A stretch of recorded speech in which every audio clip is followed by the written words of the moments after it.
Perkenalkan, nama saya Maria Clara dari Regular PPKNB semester 1. Di sini saya akan menjelaskan mengenai penggunaan SIPDA. Step pertama, gabung kelas. Pertama-tama kita buka dulu link SIPDA Unimed, lalu akan keluar tampilan seperti ini. Lalu setelah itu pilih fakultas kita, dan saya memilih Fakultas Ilmu Sosial. Setelah itu akan muncul seperti ini. Pertama-tama kita ubah dulu bahasanya menjadi bahasa Indonesia agar lebih mudah dimengerti. Lalu setelah itu klik login yang ada di pojok kiri. Setelah kita klik akan muncul seperti ini. Jangan lupa masukkan username dan juga password. Lalu setelah dimasukkan, ingat untuk mengklik remember username. Lalu klik masuk.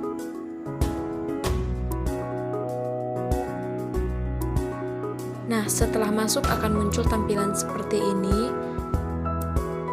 Untuk membuka materi, kita membuka beranda situs terlebih dahulu, lalu scroll ke bawah, dan kita akan menemukan cari kursus, lalu ketik mata pelajaran yang kita cari.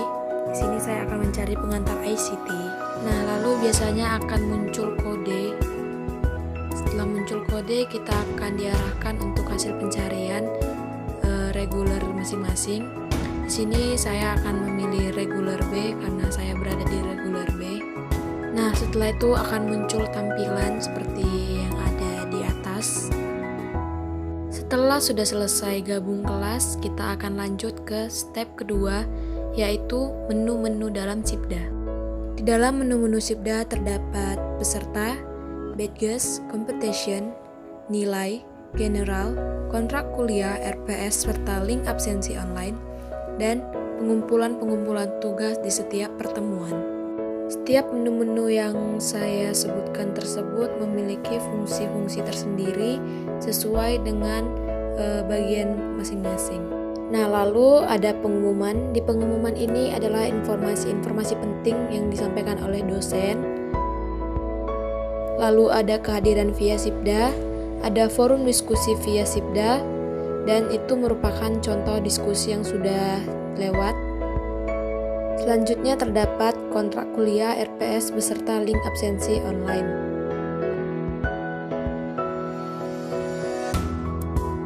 Lalu selanjutnya ada kumpul tugas-tugas. Ini berisi tugas-tugas yang diberikan di setiap pertemuan.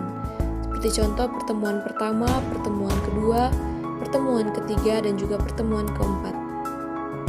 Biasanya di setiap pertemuan selalu terdapat tugas-tugas rutin yang diberikan setiap minggunya. Selanjutnya kita masuk ke step 3, melihat dan mendownload materi. Nah, pada bagian laman utama pengantar ICT kelas B, pertama untuk mendownload. Cara untuk mendownload sangatlah mudah, yaitu dengan cara mengklik apa yang ingin kita lihat, dan itu akan terdownload sendiri dan kita bisa melihat di bawah pojok kanan. Selanjutnya kita akan melihat cara untuk melihat materi di SIPDA. Pertama, kita cari dulu materi apa yang kita ingin lihat. Saya akan memilih materi yang ada di pertemuan pertama, yaitu bahan tayang kontrak kuliah. Tinggal diklik saja. Kita klik lalu akan muncul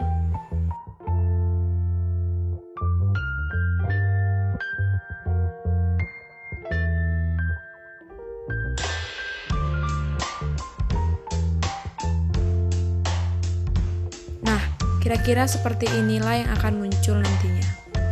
Nah, selanjutnya step keempat, melihat dan mengumpulkan tugas. Cara untuk melihat dan mengumpulkan tugas, kita harus men-scroll sampai ke bawah. Apakah ada tugas yang diterapkan oleh dosen? Nah, saya mengambil contoh yang ada di pertemuan 2, tugas rutin pertama. Submission status. Di sini ada submission status. Jika dia belum dikumpulkan, maka akan muncul tulisan no item, dan grading statusnya no grade, dan juga ada deadline yang ditetapkan oleh dosen pengampu. Jika ingin menambahkan komentar, Anda tinggal mengklik komentar, lalu tambahkan komentar Anda. Setelah Anda tambahkan, Anda bisa mengirimkan atau membatalkan sesuai dengan keinginan Anda. Selanjutnya Anda akan diarahkan untuk mengupload tugas Anda. Anda bisa membuka file terlebih dahulu dan memindahkan tugas file itu dengan cara move atau menggeser.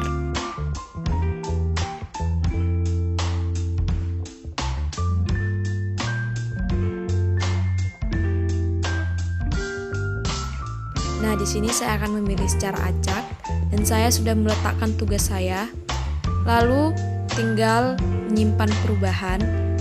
Tapi setelah kita menyimpan perubahan, yang akan muncul pertama adalah draft submission for editing.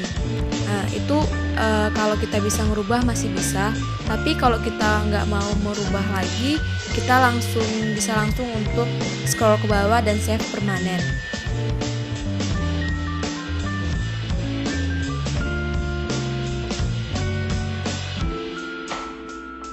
Setelah kita sudah men-save permanen, tugas tersebut tidak lagi dapat kita kotak-katik.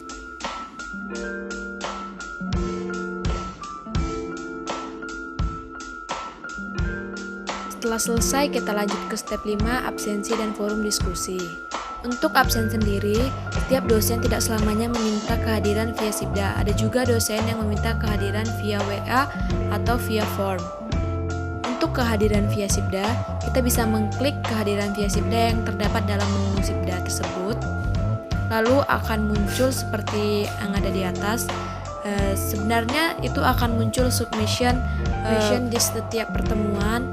Lalu biasanya akan ada menu untuk menyatakan kehadiran, present, late, or alpha. Nah, untuk pengisian ini sendiri kita tidak bisa mengada-ngada karena akan ada laporan waktu di dalam data Sibda dosen kita masing-masing. Selanjutnya kita beralih ke forum diskusi online via Sibda. Setelah kita klik akan muncul seperti ini. Lalu kita klik diskusi topik sesuai topik pertemuan kita. Di sini saya ambil contoh forum diskusi topik 3. Lalu dosen akan memberikan pertanyaan dan pertanyaan tersebut harus kita tanggapi dengan cara mengklik tanggapi yang ada di pojok kiri. Setelah itu akan muncul seperti ini dan kita disuruh untuk menanggapi apa yang ditanyakan oleh dosen tersebut. Lalu jika ada file yang ingin ikut sertakan, bisa kita pilih melalui lampiran. Perlu diingat, file tidak boleh lebih dari 500 KB. Namun, apabila tidak ada file atau lampiran yang ingin dilampirkan, boleh langsung ke bawah dan post ke forum. Setelah post ke forum, kita akan kembali ke menu awal. Di menu awal, kita akan kembali melihat apa saja tanggapan teman-teman kita dan juga tanggapan kita sendiri. Tanggapan masih bisa diedit apabila masih dalam kurun waktu diskusi tersebut. Namun jika sudah lewat, tanggapan tidak boleh diedit atau tidak bisa diedit lagi. Sekian dari saya, terima kasih.